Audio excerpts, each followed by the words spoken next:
Africa Today. Thank you so much for joining us. My name is Nahab Kajura. Read first are the headlines. Anger as Cabinet okays bail reforms. FDC advises that NSSF money be of help in challenging times. And pro-army protesters rally against state seat in near presidential palace.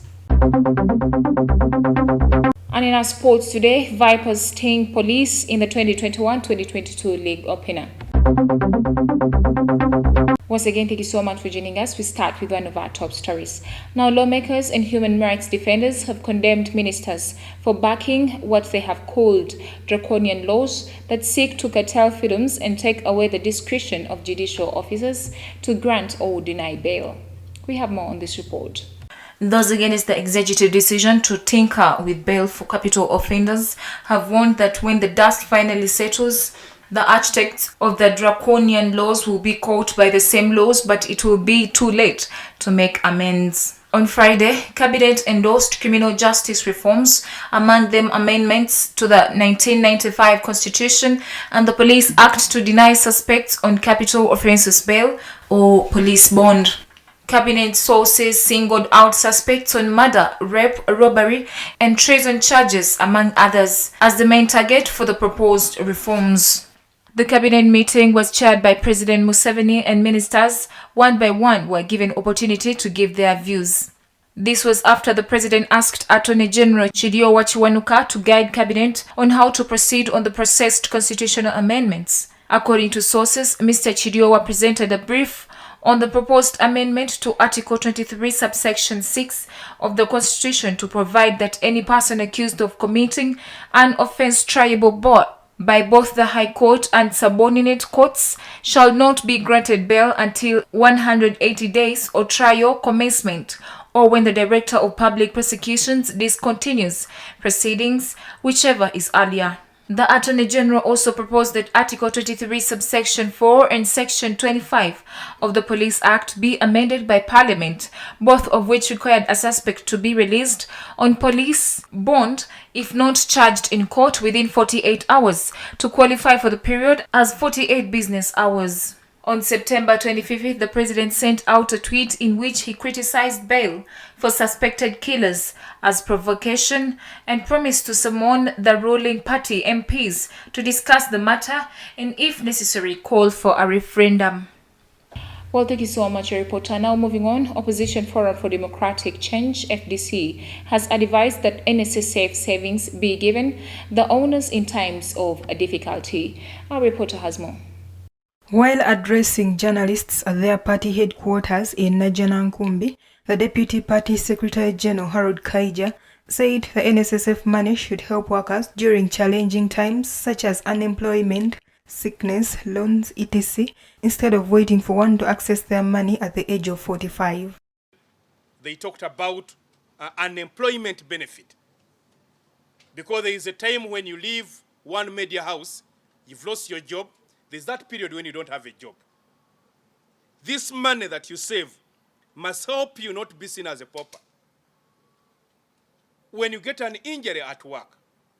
He therefore called upon workers who save with NSSF to stand up and demand for access to their money whenever they are in need of it.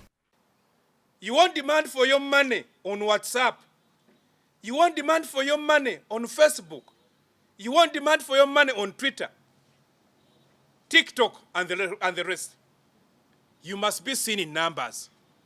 Teachers have been depressed, and others who have lost jobs during the COVID pandemic.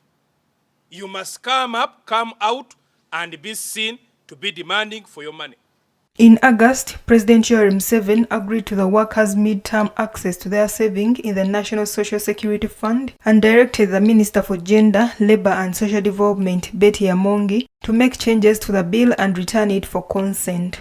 On the other hand, FDC is of a view that the country gets a salaries board which will determine the salary areas of every sector. Wetaaga ffe ekitongole kye tulowooza mu FDC kye bayita ekitongole ekipima emisaala kye bayita salaries board, etunuulire abantu bonna gye bakola, emirimu gye bakola, obukugu obwetaagisa amaanyi ge yeetaaga bw'avaawo tufiirwa ki ebawe emisaala egy'enkanankana ekijja kuyamba n'eggwanga lino weesange ng'abantu bali gye bali n'olwebyo bannayuganda tebakola bino bakola ssente. Nalugo Muyingo, Africa Today. Well, thank you so much, reporter. Moving on, Uganda Airlines is planning to increase frequency on its Entebbe-Dubai route following impressive passenger traffic after launch on October 7th.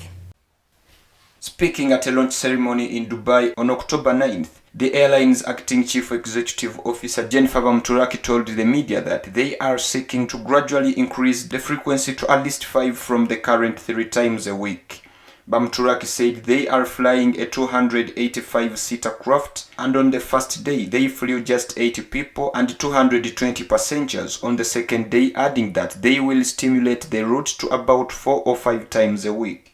The airline has signed a unilateral agreement with the Emirates allowing passengers with Entebbe-Dubai return tickets to use either lines. The agreement also mandates Emirates to sell Uganda Airlines to its clients. Uganda Airlines will offer connecting flights to regional destinations where Emirates does not fly. Bamturaki said the airline is targeting cargo leveraging on its Airbus A330-800 Neo and believe it will grow because the aircraft's capacity is 37 tons and its passengers are mainly traders. She said that the airline currently offers an extra 23-kilogram luggage allowance. But even with a positive reception, the airlines still face a daunting task of attracting and keeping passengers from other airlines on the route. Now, Africa Today takes a quick break. We shall come back with our international news.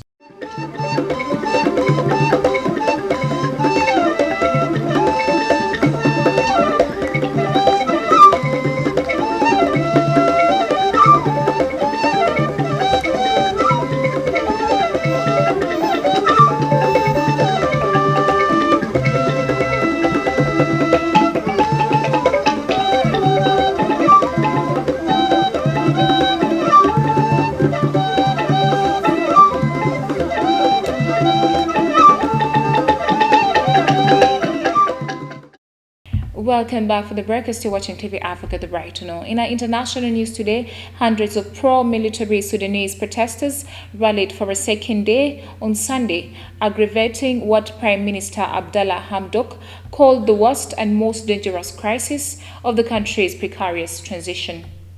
We have more on this report. The protesters rallying in Khartoum are demanding the dissolution of Sudan's post-dictatorship interim government, saying it has failed them politically and economically. Ali Askuri, one of the organizers, told the media that the sit-in continues and will not leave until the government is dismissed. The protests come as Sudan's politics reels from divisions among the factions, steering the rocky transition from 3 decades of iron-fisted rule by Omar al-Bashir. Bashir was ousted by the army in April 2019, in the face of mass protests driven by the Forces for Freedom and Change, a civilian alliance that became a key plank of the transition. The latest demonstrations, left undisturbed by security forces, have been organized by a splinter faction of the FFC. Critics allege that these protests are being driven by members of the military and security forces and involve counter-revolutionary sympathizers with the former regime. The protesters have converged on the presidential palace, where the transitional authorities are based, shouting "One army, one people" and demanding a military government. Poverty-stricken Sudan has undergone dramatic changes since the ouster of Bashir, who is wanted by the International Criminal Court on charges of genocide, war crimes and crimes against humanity in Darfur, where a conflict that began in 2003 killed 300,000 people. Moving on, the former Ivorian President Laurent Gbagbo on Sunday launched a new political party, the African People's Party's Congress, which marked his return to the forefront of the political scene after 10 years of absence. We have more on this report. Gbagbo was elected the head of the PPA-CI by some 1,600 delegates on Saturday night as he seeks to reunite the left and use the occasion as a springboard to the 2025 presidential election. Gbagbo said that they have created the PPA-CI their party, which is a structure to prepare his withdrawal. Political representatives from a dozen African countries attended this weekend's Congress. For his supporters, it's a new beginning for social cohesion in Côte d'Ivoire. One of the supporters said they acted in his absence, perhaps without knowing it, but practically illegally, so that they are imprisoned, beaten, adding that with his arrival and the creation of the new party, it's a new beginning. The 76-year-old, whose 2000-2011 rule was marked by turbulence and division in the world's biggest cocoa producer, has been highly visible since returning. He was removed from office in April 2011 after a short civil war that claimed 3,000 lives, sparked by his refusal to accept electoral defeat by the current president, Alassane Ouattara. Gbagbo was then flown to the International Criminal Court in The Hague to face charges of crimes against humanity resulting from the conflict, but was eventually acquitted. Moving on, the leader of Western Sahara's Polisario Front, Brahim Ghali, said that the independence-seeking Sahrawi army will continue attacking Moroccan positions in the disputed northwestern African territory unless a United Nations-appointed envoy is given a clear mandate to deliver on a self-determination vote. Take a look at the story. At a rare news conference on Saturday, Brahim Ghali answered questions from local and foreign reporters in Rabni, the administrative seat of the self-appointed Sahrawi Arab Democratic Republic, of which he is the president. Speaking to the reporters, Ghali urged the United Nations Security Council members to establish a clear mandate for the decolonization of Western Sahara and the organization of a referendum on self-determination at the Council's scheduled meeting on October 28th. The United Nations considers Western Sahara as Africa's last territory to be decolonized, but its envoys have failed to set the stage for a referendum on its future since the ceasefire was signed 30 years ago between Morocco, which had annexed it in 1975, and the independence-seeking Polisario Front. The conflict has received renewed attention due to growing frustration among the Sahrawi people in refugee camps in Algeria, who are largely backing the resumption of conflict since November last year along a 2,700-kilometer-long wall.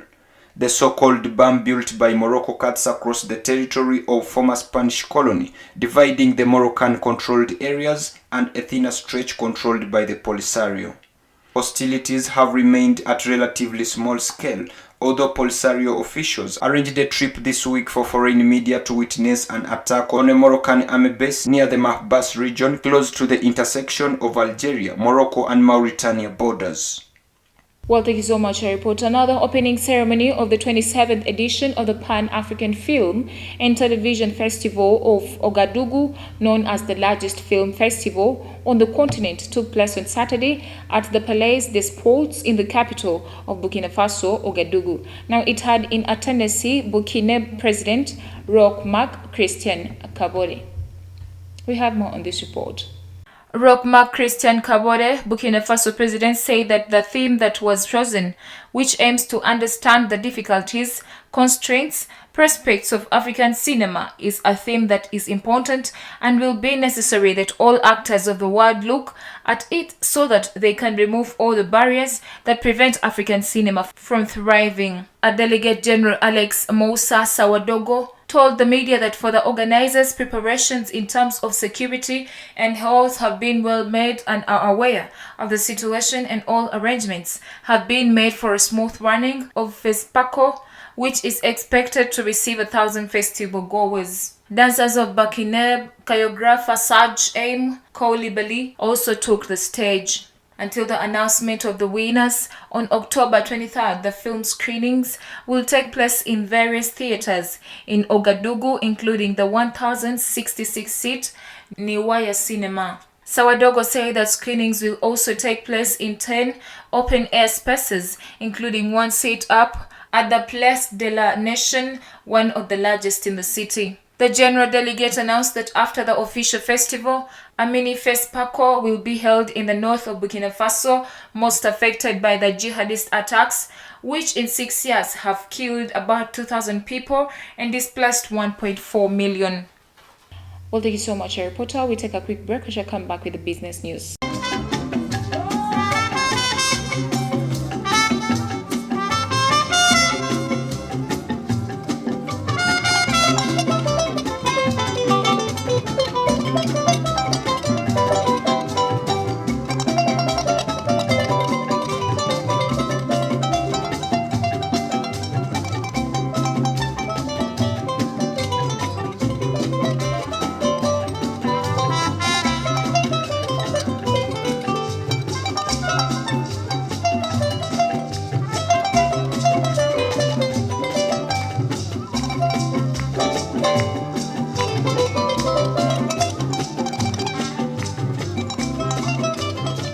Welcome back from the break. You're still watching TV Africa, the right to know. In a business news today, the Contemporary African Art Fair opens its doors at London's Somerset House with a record number of galleries from Africa, but it also showcases works from across Europe and North America, according to organizers. We have more on this report. Over the past 7 years, 1-54 has established itself a leading voice in the global discussion on contemporary African art. This year's fair will see international galleries from 17 countries representing a selection of the best contemporary African artists. All exhibitors will showcase work at 1-54 online powered by Christie's, with 29 exhibitors at Somerset House. The fair will showcase the work of more than 110 emerging and established artists from Africa and its diaspora, working in a wide variety of mediums and from a range of geographical backgrounds. It is also accompanied by 1-54 Forum, an extensive talks program with international artists, curators, art historians, and cultural producers.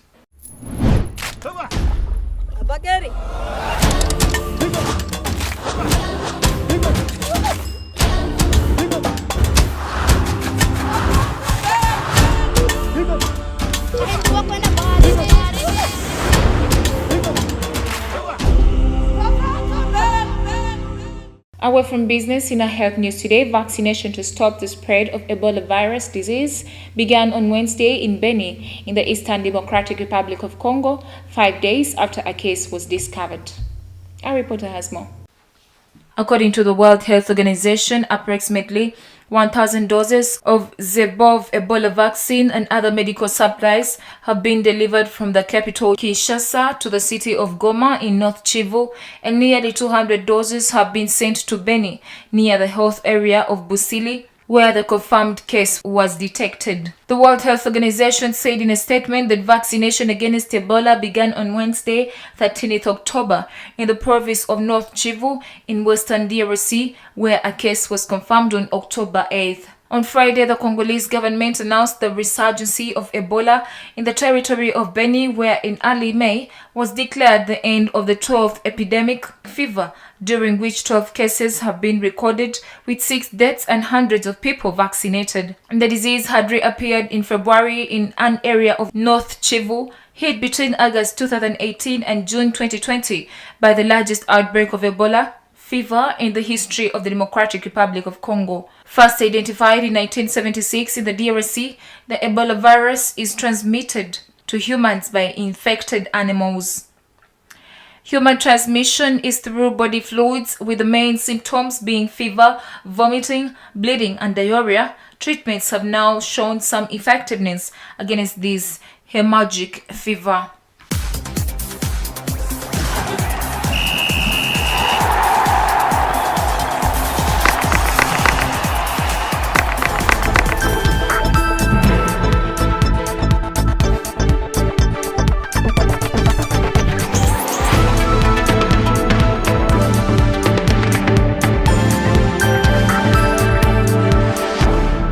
In our sports news today, a goal in either half from winger Milton Karisa and Democratic Republic of Congo-born forward Cesar Lobi Mazonki won the maximum points for the Venoms. Now Vipers Sports Club worked for the maximum points and got them on the opening round of the 2021-2022 Uganda Premier League.